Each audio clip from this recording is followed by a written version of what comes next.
என்னோடய பூஜை அறையை ஆல்ரெடி நீங்கள் பார்த்துருப்பீங்க வீடியோவில். ஷார்ட்ஸில் அதிகமாக போட்டிருப்பேன். என்னோடய பூஜை அறையில் அதிகமாக சாமி படங்கள் இருக்காது. ஒரே ஒரு படம் மட்டும்தான் வச்சுருப்பேன். கீழே ஒரு படம் வச்சுருப்பேன், அவ்வளோதான். அதனால் இன்னும் எக்ஸ்ட்ரா கொஞ்சம் என்ன சாமி சிலைகள் வாங்கி வைப்போன்ட்டு ஒரு 4 பொருட்கள் வந்து நான் மீஷோவில் ஆர்டர் போட்டேன். பாருங்கள், ஃபஸ்ட்டு நான் ஓப்பன் பண்ணுறது ரொம்ப நாளாக வெயிட் பண்ணி நான் இன்றைக்கி தான் வாங்கியிருக்கேன். இது சொல்லப்போனால் நான் 7 மந்த்துக்கு மேலேயே இந்த முருகரோட சிலை வாங்கணுன்னு ரொம்ப நாள் ஆசை. ஆனால் என்னால் வாங்க முடியல. அதெல்லாம் வாங்குறதுக்கு ஒரு நேரங்காலம் வரணும்ல. முருகனோட அருள் இருந்தால் தானே முருகனோட சிலையே நம்ம வீட்டில் வைக்க முடியும். அதனால் இவ்வளோ நாளாக வெயிட் பண்ணி அவரோட சிலையும் வாங்கிட்டேன். மீஷோவில் தான் ஆர்டர் போட்டு வாங்கினேன். பாருங்கள், அடுத்து நெக்ஸ்ட்டு வந்து அவரோட வாகனமான மயில் வந்து 2 வாங்கினேன். பாருங்கள், அழகாக இருந்துச்சு, பார்க்குறதுக்கு அவ்வளோ அழகாக இருந்துச்சு. பாருங்கள், நெக்ஸ்ட்டு வந்து நான் வந்து காமதேனு பசுவும் கன்றும் சேர்ந்த மாதிரி ஒரு சிலை வாங்கினேன். அதுவுமே ரொம்ப அழகாக இருந்துச்சு. நான் மேக்ஸிமம் சிலை வச்சு வழிபாடு செஞ்சதில்லை.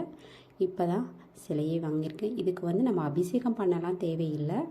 எப்பயும் போல் நெய்வேத்தியம் வச்சு பூ பழம் வைத்து சாமி கும்பிட்டாலே போதும். சரிங்களா? பாருங்கள், எவ்வளோ அழகாக இருக்குதுன்னு பாருங்கள்.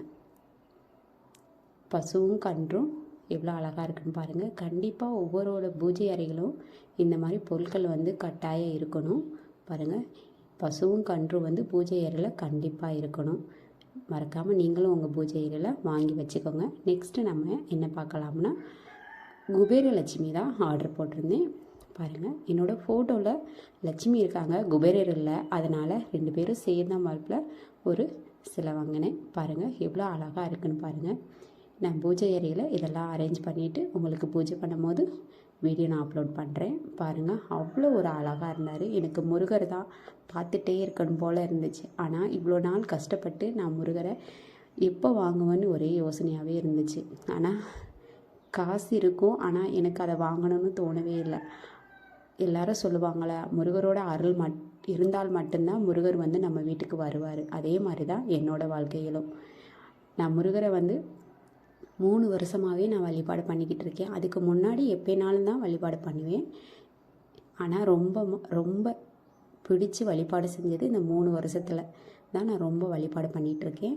அவர் எனக்கு ரொம்ப பிடிக்கும். அதுக்கு முன்னாடியும் பிடிக்கும். ஆனால் அவ்வளோ ஈடுபாடோடு நான் வழிபாடு செஞ்சது கிடையாது. ஆனால் 3 வருஷமாக நான் ரொம்ப வழிபாடு பண்ணிகிட்ருக்கேன். அவர் எனக்கு ரொம்ப பிடிக்கும். அவரோட சிலை வாங்கி அபிஷேகம் பண்ணணுன்னு எனக்கு ஆசை தான். பார்ப்போம், இப்போ தானே இவர் வந்திருக்காரு. நெக்ஸ்ட்டு அந்த சிலையும் வாங்கி வேலும் வாங்கி நம்ம வீட்டில் அபிஷேகம் பண்ணுவோம். பாருங்கள், நீங்களும் இந்த மாதிரி முக்கியமான சாமி சிலைகளை வாங்கி வீட்டில் வழிபாடு செய்யுங்க. வீட்டில் வந்து நல்ல செல்வம் பெருகும். கண்டிப்பாக முருகரோட சிலை வந்து நீங்கள் வாங்கி வழிபாடு பண்ணுங்கள். அவரோட அருள் வந்து கிடைச்சா மட்டும்தான் முருகரோட சிலை நீங்கள் வாங்க முடியும். அதனால் கண்டிப்பாக முருகனோட அருள் அனைவருக்கும் கிடைக்க நான் மனதார வேண்டிக் கொள்கிறேன். என் அப்பன் முருகன் என்னுடன் இருக்கிறார் என்பதை